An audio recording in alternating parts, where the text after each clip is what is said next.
En el medio de la revelación de un caso conocido como Metástasis, que publicó la fiscal general del Estado ecuatoriano hace una semana y media aproximadamente, ella anuncia que ya sabe quién es el autor intelectual del asesinato a Fernando Villavicencio y que al parecer lo sabía desde hace mucho tiempo y lo atribuye a un tal Fabricio Colón Pico, supuesto líder de un grupo de delincuencia organizada que se llaman Los Lobos.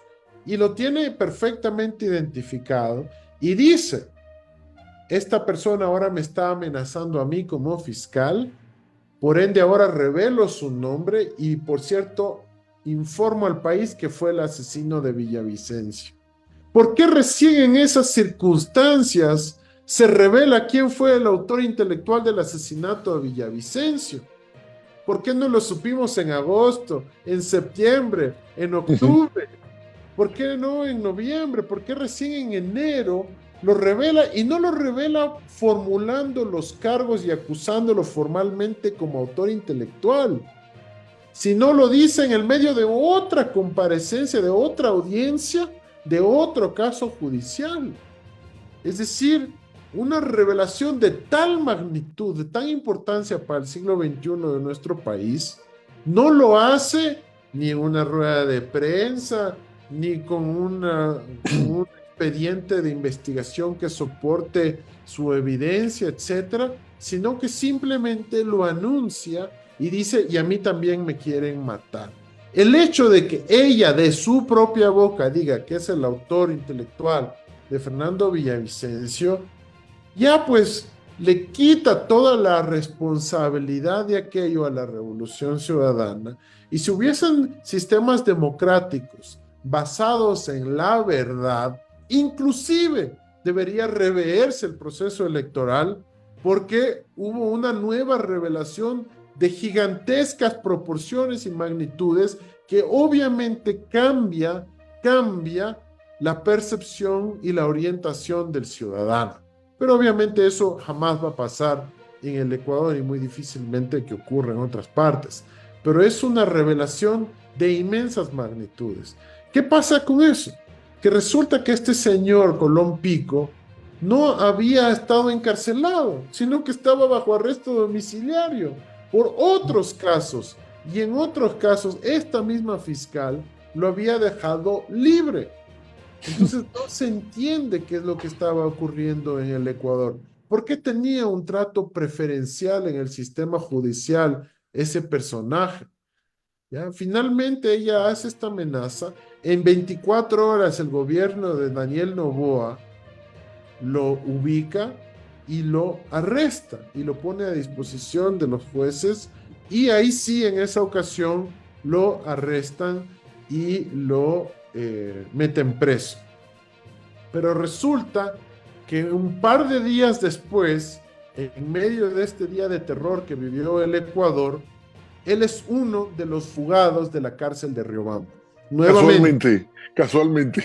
nuevamente, Héctor, si este era el autor intelectual del asesinato de Fernando Villavicencio, que tenía amenazado a la fiscal general del Estado, por sus propias palabras, que fue encontrado culpable de aquello, por ende se le dicta prisión preventiva en la audiencia de formulación de cargos, de que es el líder de una agrupación criminal más peligrosa del Ecuador, le ponen en una cárcel de mínima seguridad en la ciudad de Riobamba, en vez de, en el marco del estado de excepción, ponerle en una prisión militar, insisto, con videovigilancia y transmisión en vivo a todo el país.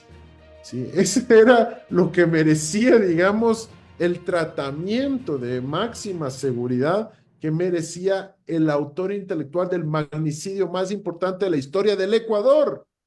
Y sin embargo le ponen una cárcel de mínima seguridad que en 2 días después termina fugándose.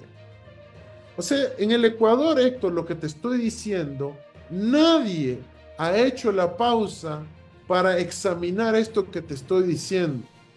¿Sí? Primero, lo importante que fue esto para el proceso electoral, la atribución a la Revolución Ciudadana, luego que la fiscal revele esto sin acusarlo, luego que finalmente le arresten sobre la base de una intimidación, pero que al momento de arrestarlo no lo pongan en una cárcel de máxima seguridad, sino en una de mínima seguridad, sin custodia militar, y se termina escapando. Y luego este personaje empieza a elaborar videitos y publica en las redes sociales diciéndole que él sí se quiere entregar, pero que no se garantiza su vida dentro del sistema penitenciario. Es decir, una locura, Héctor, de que el magnicida, ¿sí? El autor intelectual, por palabras de la fiscal general del Estado ecuatoriano, el magnicida tenga ese trato, que justo se escapa de la cárcel.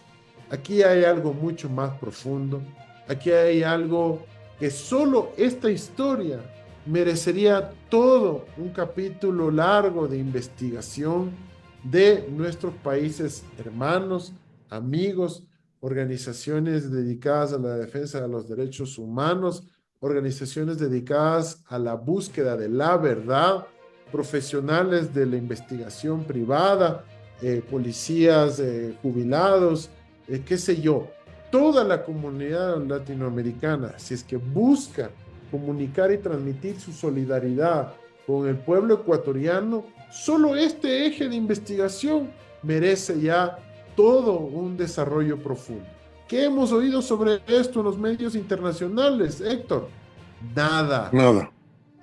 Pero nada. A lo sumo se escucha de Fito, que es otra cabecilla de otra organización criminal, pero de este caso, que es el autor del magnicida, que fue la última vez que el Ecuador estuvo en boca de todo el planeta, ya no tienes ningún seguimiento. Entonces, solo en esto tenemos ya una tarea infinita, y a través de tu espacio, Héctor, eh, yo pido la solidaridad efectiva de nuestros hermanos en América Latina y en el mundo para que sigan buscando los hilos de esta de este terrible episodio de la historia ecuatoriana que todavía no concluye y qué implica todo aquello para nuestro país. Mira, estoy totalmente de acuerdo con lo que dijiste hace unos momentos, de que faltó solidaridad de países latinoamericanos como mi país, como México. Cuando pasó ese incidente, te mandé un mensaje y me dijiste, esto nos acaba de cambiar todo. Nos cambió toda esta muerte. Y yo te comentaba, ¿en qué te puedo ayudar? Me dijiste, ayuda a que a ver si esto se puede difundir para que el gobierno de México diga alguna declaración o a ver qué ayuda podemos obtener. Y yo créeme que yo mandé ese dato, pero con cierto resquemor porque dije, generalmente la política del gobierno actual es no meterse en situaciones de países y para que luego no se le retalie. Dice, no nos metemos en la política interna de los países para que luego no vengan y no salga nada. Dije, no va a pasar, no pasó.